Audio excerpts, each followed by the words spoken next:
On the afternoon of January 15, 1919, the residents of Boston's densely populated North End neighborhood were enjoying an unusually warm winter day. The temperature had risen rapidly, climbing from below freezing to a mild 46 degrees Fahrenheit. At approximately 12:40 p.m., a strange, metallic rumbling echoed near the waterfront on Commercial Street.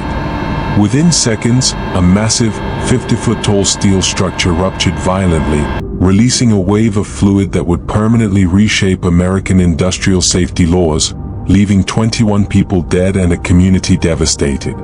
To understand how such a catastrophe occurred, we must look back to 1915. During the First World War, industrial alcohol was a highly lucrative commodity, used extensively in the manufacturing of munitions and explosives. To capitalize on this booming market, the United Industrial Alcohol Company, operating through its subsidiary, the Purity Distilling Company, decided to construct a massive storage tank in Boston. The location chosen was directly adjacent to a busy freight yard and yards away from residential housing. The tank was designed to hold up to 2.3 million gallons of molasses, which would be stored temporarily before being distilled into industrial alcohol. However, from the very beginning, the project was plagued by severe oversight. The company appointed Arthur Gell, a financial treasurer with no engineering background or technical training, to oversee the construction. In a rush to complete the structure before a shipment arrived from Cuba, standard safety protocols were bypassed. The steel plates used for the tank's walls were thinner than the original design specified, and the structural rivets were severely under-engineered. Crucially, the completed tank was never tested with water to check for leaks before it was put into active service. Almost immediately after it was filled, the tank began to fail. Residents in the North End reported hearing loud groaning and popping metallic noises coming from the structure. Dark, thick syrup consistently leaked from the seams, pooling at the base. Rather than inspecting the structural integrity of the tank, United Industrial Alcohol responded by painting the entire structure dull brown, simply to hide the leaks from the public eye. By January of 1919, the tank had been filled to near maximum capacity for nearly 4 years. It was a structural time bomb, waiting for the precise atmospheric conditions to trigger a collapse.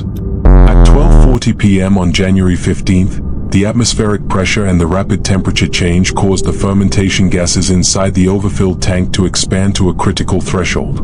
The structurally deficient rivets near the base of the tank failed simultaneously. Witnesses reported hearing a sound resembling a rapid-fire machine gun as the rivets tore away from the steel plates. The structural failure was total.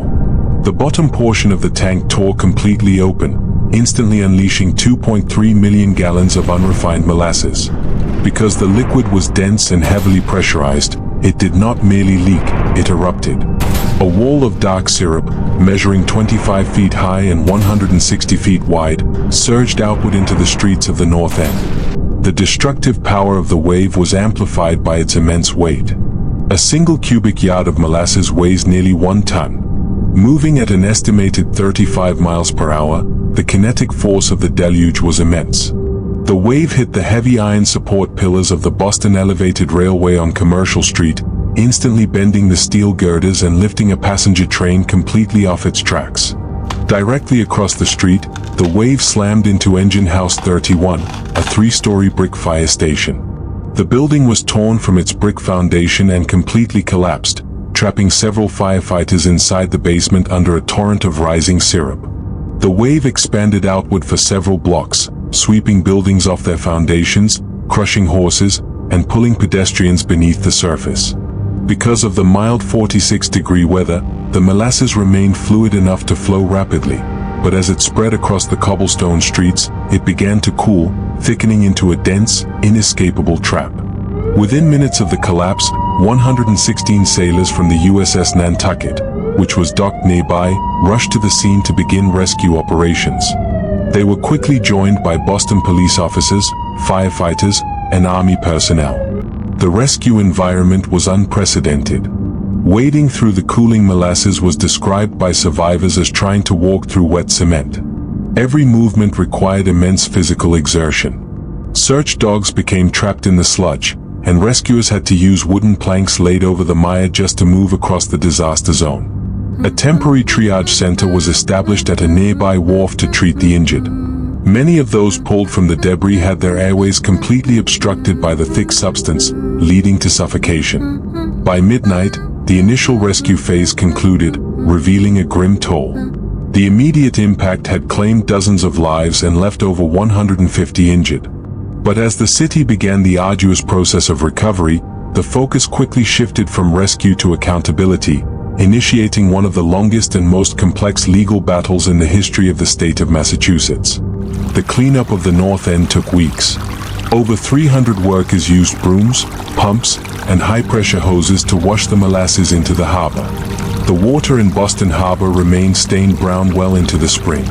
In total, the cleanup required over 80,000 man-hours. In the wake of the disaster, the victims' families filed 119 class action lawsuits against the United Industrial Alcohol Company. The legal battle lasted for over 5 years, featuring testimony from more than 1,000 witnesses and structural experts. The company argued that the tank had been sabotaged by anarchists, but court-appointed engineers proved otherwise. The court found United Industrial Alcohol guilty of gross negligence, forcing them to pay over $300,000 in damages, equivalent to millions today. More importantly, the disaster forced the state of Massachusetts to pass new laws requiring all structural blueprints to be stamped by certified engineers before construction could begin. It permanently changed American industrial safety standards. Today, only a small bronze plaque marks the site where the tank once stood, a quiet reminder of the afternoon the North End was swallowed by a deluge.